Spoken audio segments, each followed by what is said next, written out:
Have you ever gone to the hospital because something felt deeply wrong in your body, something you couldn't quite explain, only to find yourself not being treated, but instead staring down the barrels of multiple police firearms?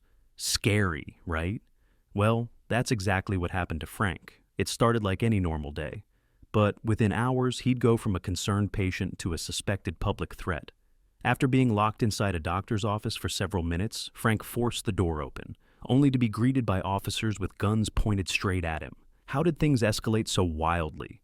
What could possibly trigger that level of response from a hospital? Let's rewind. There was nothing Frank loved more than hiking. "I'll hike until I'm 100 years old," he always told his friends with a grin, and he meant it.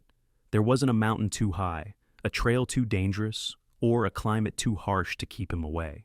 He had hiked the legendary Inca Trail to Machu Picchu, tackled the snowy paths of the Tour de Mont Blanc, climbed the daunting slopes of Mount Kilimanjaro, crossed the vast canyons of the American Southwest, and even survived the razor-thin paths of China's infamous Huashan Mountain. On the wall of his apartment hung a framed photo of Grandma Gatewood, the first woman to hike the entire Appalachian Trail solo. She was his hero, and her spirit lived on in every step he took. Frank was built for adventure, athletic, fearless, driven. But that same lifestyle that fueled his soul also cost him a steady personal life. Relationships came and went. Most ended the same way. Frank leaving town abruptly after hearing about the next great expedition. He never meant to hurt anyone. It was just hard for him to stay in one place. But by the time Frank hit 40, something had shifted. He still loved hiking, but the restless energy that once consumed him had mellowed. He started to imagine settling down, starting a family, maybe even finding someone to share a quieter kind of adventure with. The only problem? He was incredibly out of practice when it came to dating. His last attempt didn't go well. The woman barely spoke during dinner and ghosted him immediately after. He didn't take it personally. Dating after 40 was tricky, and he knew he wasn't quite the young blood many were looking for.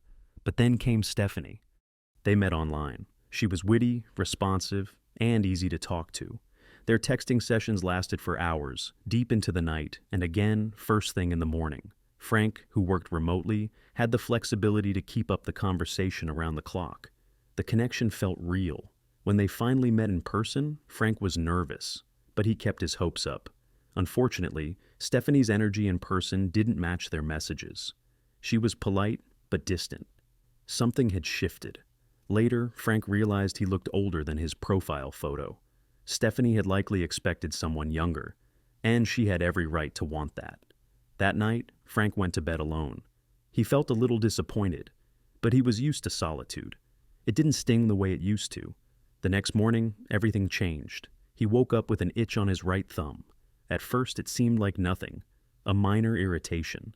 He washed his hands, scrubbing carefully, but the itching persisted. Then he noticed something strange, tiny holes in the skin of his thumb. They were barely visible, but they were definitely there. Frank frowned. Still not alarmed, he continued with his regular workout routine, then showered and headed to a nearby cafe for breakfast. While waiting for his food, he glanced at his thumb again. The holes had grown. What had been subtle pinpricks were now visible pits in his skin.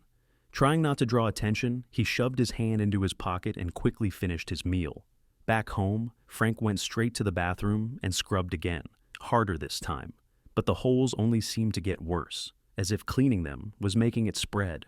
Now he was worried. He called a local hospital and booked an emergency appointment. He couldn't think of anything that could have caused this. Was it from the hike 2 weeks ago? Maybe the strange tree he touched while taking a photo near the trail's end? Or was it from shaking hands at a dinner with friends? He couldn't pinpoint the source, and the not knowing was making him anxious.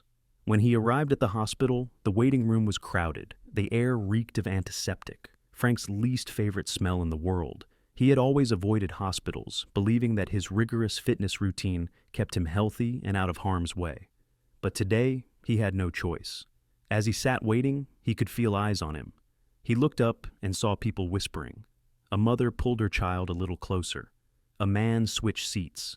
The holes on Frank's thumb were now large enough to see from several feet away.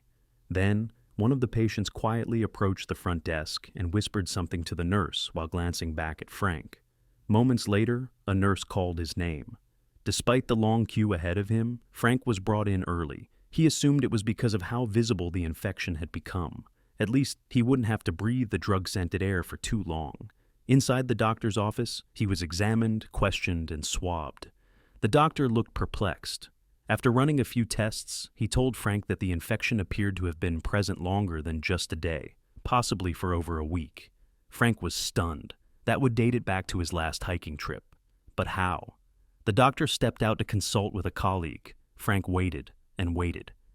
After several minutes, he got up to ask the nurse outside what was happening, but when he turned the doorknob, it didn't budge. He was locked in. He banged on the door. "Hello? Can someone open this? I think I'm locked in."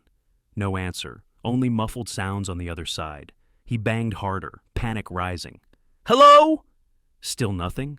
Then he heard movement outside, hurried footsteps, hushed voices. Finally, fueled by fear, Frank threw his weight against the door. Once, twice. On the third try, it gave way. The hallway was filled with officers, guns drawn, aimed directly at him. "Down on the floor!" they shouted. Frank froze. He dropped to the ground and placed his hands on the back of his head, heart pounding in his chest. Moments later, the doctor reappeared and calmly explained. Frank's case was not just unusual, it was potentially highly contagious. They had locked the room and alerted authorities as a precaution. A specialist had recognized the symptoms from a rare case involving exposure to a toxic plant species found in remote regions. Frank was likely infected during one of his hikes. He was immediately quarantined. Everyone he had been in contact with over the last week was notified and tested. Eventually, the source was traced back to an obscure tropical plant known to release microscopic spores that burrow into skin tissue. The plant was located, contained, and destroyed. Frank made a full recovery, but his story left many questions. Was the hospital right to react the way they did? Or was it overkill? Tell us what you think in the comments below. And remember, sometimes the wildest dangers in life aren't the cliffs you climb, but the invisible threats you never see coming.